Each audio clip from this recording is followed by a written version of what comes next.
It's empanada time. Come watch me make it right now. So I got the empanada dough. Then I got the ground turkey because I don't like ground beef anymore. I got black pepper and those seasoning, the rest of the seasoning, and some oil. That's some cheese sauce that I got from macaroni box that I did not use. And I'm just cooking up and seasoning the ground turkey first, getting that together and all cooked up.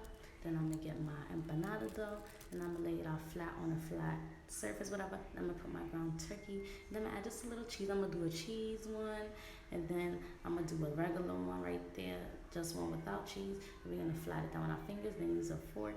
And we're just gonna do it on that side, and then the other side, we're gonna do it on both sides, because then we gotta get together and we're gonna drop it in some hot oil and let that thing bubble, bubble, bubble up.